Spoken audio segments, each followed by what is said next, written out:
ये कि जिंदगी है, सारे प्रयोग उसी में करने हैं, उसी में प्रयोग करना है, उसी को जीना है।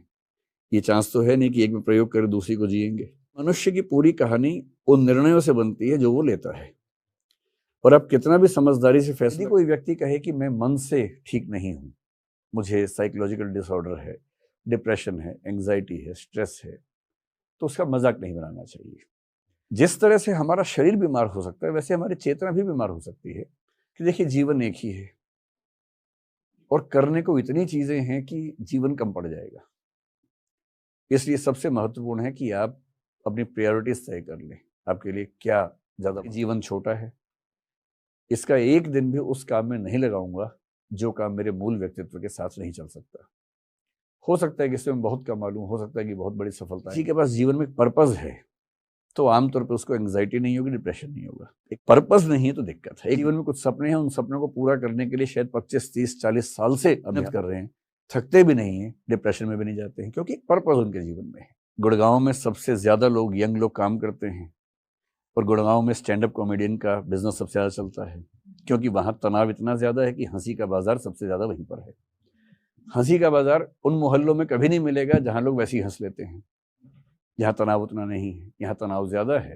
तो हंसी एक उत्पाद है, एक प्रोडक्ट है, एक बाजार है। तो आप में से भी अधिकांश लोग भी शायद उसी उम्र के होंगे। मैं इतना ही कहूंगा कि जिंदगी को इस कोने या उस कोने पे मत जीना चाहिए। जिंदगी को बीच में जीने का प्रयास कीजिए। थोड़ी मौज, थोड़ा मजा, थोड़ा काम, अच्छे रिश्ते हों, कोई एक खास जुनून आपके जीवन में अगर नहीं है तो बैलेंस ही ठीक से जीवन जीने का अकेला तरीका है। और बैलेंस क्या है? अगर आप नौकरी को नौकरी समझ के कर रहे हैं तो आपको कुछ चीजें अपने जीवन में और तलाशनी ही होंगी। मैं इतना ही कहूंगा कि जिंदगी को इस कोने या उस कोने पे मत जीना चाहिए। जिंदगी को बीच में जीने का प्रयास कीजिए।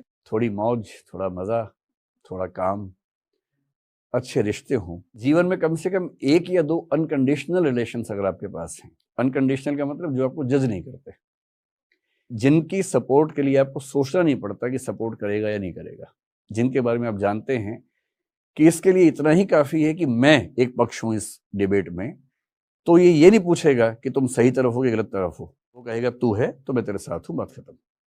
एक आध ऐसा रिश्ता होना बहुत जरूरी है। आमतौर पर माँ को ऐसा रिश्ता माना जाता है। एरिक फ्रॉम ने बहुत अच्छा एक किताब लिखी थी, द आर्ट ऑफ लविंग। उसमें जिक्र किया कि मैटरनल लव अनकंडीशनल लव होता है नॉर्मली, नॉट ऑलवेज। और पैटर्नल लव जो है, बाप का जो प्यार है, वो जजमेंटल वाला प्यार होता है, वो कंडीशनल लव होता है कि बेटा इतने नंबर लाओगे तो साइकिल देंगे, इतने लाओगे तो मोटरसाइकिल देंगे, इतने लाओगे तो रिक्शा देंगे। तो इस तरह का जो प्यार होता है ये कंडीशनल प्यार है। इसका मतलब ये नहीं कि सारे पिता कंडीशनल प्यार करते हैं, सारी माताएं कंडीशनल करती। तो काम कीजिए जम के और काम को एंजॉय करने की कोशिश कीजिए। अगर काम को एंजॉय नहीं कर रहे हैं तो अपने बॉस से बात करके थोड़ा सा ट्विक करवाइए काम को कि मैं अगर ये काम करूं ज्यादा बेहतर काम कर पाऊंगा या कर पाऊंगी। हो सकता है आपकी नेचर का काम मिले, स्वधर्म के अनुसार काम करेंगे तो अच्छा भी लगेगा, ऐसा होता है। और काम के साथ साथ शाम को थोड़ा स्टैंड अप कॉमेडी देख लीजिए, कभी थोड़ा इश्क विश्क करते ही होंगे आप लोग इस उम्र पे है, और नहीं भी करते तो करना शुरू कर दीजिए, बहुत ज़रूरी है। उसके बिना तो जीवन का क्या मतलब है। रोबोट और इंसान में जो थोड़े बहुत अंतर बचे हैं आज के दौर में, एक यही तो है कि आप इमोशनल बीइंग हैं और रोबोट इमोशनल बीइंग नहीं है। यदि इमोशंस ही नहीं है तो फिर क्या जिएंगे उसके। 12 से 3 तक मैं पढ़ता हूँ रोज। क्या पढ़ता हूँ मुझे भी नहीं पता होता, लेकिन कुछ ना कुछ पढ़ता हूँ। अगर पहले से तय है, जैसे मान लो किसी विषय पर वीडियो बनाना है मुझे, रिसर्च करनी है तो रिसर्च करता हूँ। कभी कभी ऐसा होता है कि रिसर्च का कोई इमीडिएट टॉपिक सामने नहीं है तो मैं कोई भी किताब, मेरे पास मतलब उस स्टडी रूम में करीब 1500 बुक्स होंगी मेरे ख्याल से, तो उनमें से कोई एक बुक उठा लेता हूँ जो मुझे लगता है कि इस समय पढ़ना ठीक रहेगा, या नेट पे ही कुछ निकाल लेता हूँ। 3 बजे मैं पढ़ने के बाद सोता हूँ, ये मेरा सामान्य रूटीन है। अगर मैं 2-3 घंटे रात को न पढ़ूँ तो मैं बेचैन हो जाता हूँ, एंग्जाइटी। मम्मियाँ इसलिए अकेली हैं कि वो पूरा यौवन गुजार देती हैं बच्चों की परवरिश में और बच्चे बड़े होकर फुर से उड़ जाते हैं। जिसके लिए पीछे 20-25 साल लगाए वो गायब हो गया, आएगा भी नहीं। बेशक वायदे करके जाएगी जल्दी ही आऊँगा, आता तो नहीं, आप भी नहीं जा पाएंगे, सीधी सी बात है ना, क्योंकि आपका करियर है, नौकरी है, सब चीज़ें हैं। तो मम्मियों का अकेलापन इस वजह से है कि जिससे उनको इतना प्रेम था वो चला गया। इसलिए लगभग हर मम्मी एक उम्र के बाद अकेली हो जाती है। आप शायद सुनना चाह रहे हैं कि मैं सुबह 5 बजे उठ के सैर पे जाता हूँ और मेरे साथ साथ 2 लोग चलते हैं, मुझे रिपोर्ट देते हैं दिन भर की। जीवन में ऐसा कुछ भी नहीं है। मैं सुबह आराम से 9, साढ़े 9, 10 बजे उठता हूँ एकदम आराम से उठता हूँ। तो हम लोग नाश्ता करते हैं, फिर 1 आधा घंटा गप मारते हैं बढ़िया से, दिन भर की गप मार लेते हैं उसी समय। तो 11 से 12, कभी कभी 12:30 हम गप चलाते हैं। फिर ऑफिस जाता हूँ। मेरा ऑफिस जाने का टाइम कुछ फिक्स नहीं होता है, इसलिए मेरे ऑफिस के लोग मेरी मीटिंग 1 से पहले कभी नहीं रखते हैं। तो मैं 1 बजे ऑफिस जाता हूँ, 1 से 2 तक मैं ज़रूरी मीटिंग्स अगर कोई हो तो वो पूरी कर लेता हूँ। उसके बाद कोई काम होता ही नहीं मेरे पास। फिर शाम को मैं सबको बुला लेता हूँ एक साथ, जितने भी 7-8 सीनियर मोस्ट लोग हैं, कैबिनेट के समझ लीजिए, हम सब मिलके एक ब्लैक कॉफ़ी साथ में पी लेते हैं। फिर मैं जब घर चला जाता हूँ तो मैं जनरली 1 घंटा सैर ज़रूर करता हूँ, और वो आमतौर पे रात को 12 से 1 बजे के आसपास, 12 से 3 तक मैं पढ़ता हूँ रोज़। क्या पढ़ता हूँ मुझे भी नहीं पता होता, लेकिन कुछ ना कुछ पढ़ता हूँ। कॉलेज जाने वाला बच्चा, स्कूल जाने वाला बच्चा 6 से 75% के बीच में टीचर से नहीं सीखता है, क्लास में नहीं सीखता है, वो माहौल से सीखता है, बाकी बच्चों से सीखता है, उनसे कंपटीशन करके सीखता है। फिर जब बच्चों में झगड़ा होता है, पहली बार सिर फूटता है, तब उसको रियलाइज होता है कि झगड़ा होना क्या है, सिर फूटना क्या है।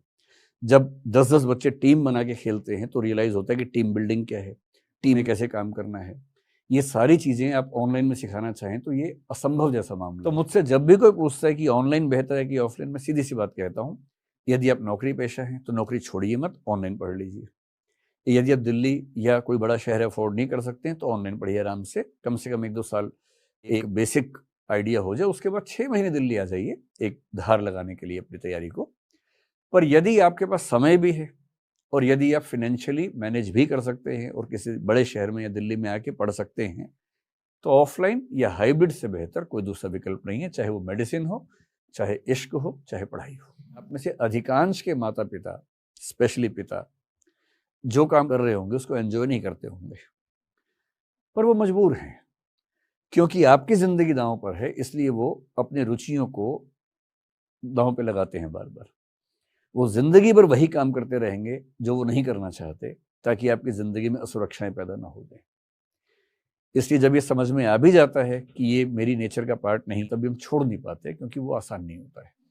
हमें कई लोग कहते हैं कि आपकी इतनी फीस है, क्या करते हो इतनी फीस का। उन्हें ये समझाना व्यर्थ है कि जितनी फीस है उसमें 18% सीधे जीएसटी है। उन्हें ये भी समझाना बड़ा मुश्किल काम है।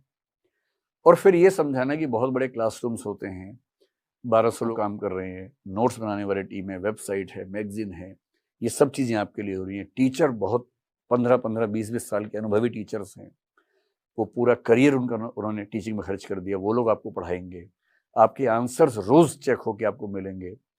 ये समझ नहीं आता कि ये सब सिस्टम कैसे बनते हैं, तो हमें लगता है कि भाई ये तो खर्चा ज़्यादा होता है। तो एक ही ज़िंदगी है, उसी में प्रयोग करने हैं, उसी को जीना है।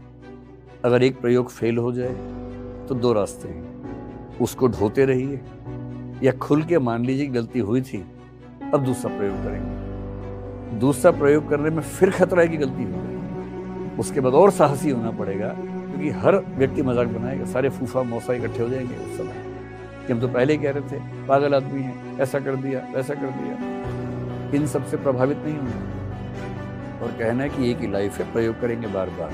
दूसरा फेल हुआ तो तीसरा करेंगे, चौथा भी करेंगे, और जिस दिन लग गया कि मैं इसी काम के लिए बना था, फिर मन तन्मय रहेगा और ठीक से होगा। कि यदि आप छोड़ने का साहस नहीं दिखाएंगे तो आपको वो मुकम्मल दुनिया कैसे मिलेगी जिसकी तलाश आपको है। तो थोड़ा रिस्क तो लेना ही पड़ेगा, और not taking the risk is the biggest risk in life, क्योंकि रिस्क लेने में चांस है कि सफल हो जाएंगे, रिस्क नहीं लेने में चांस नहीं। मैं 4वीं-5वीं क्लास में था, एक बार हमारे पड़ोस के घर के अंकल ने अपने घर से मुझे, दीवारें छोटी होती थी उस जमाने में छोटे शहर में, मुझे बोले कि बेटा कल का पेपर दे सकते हो।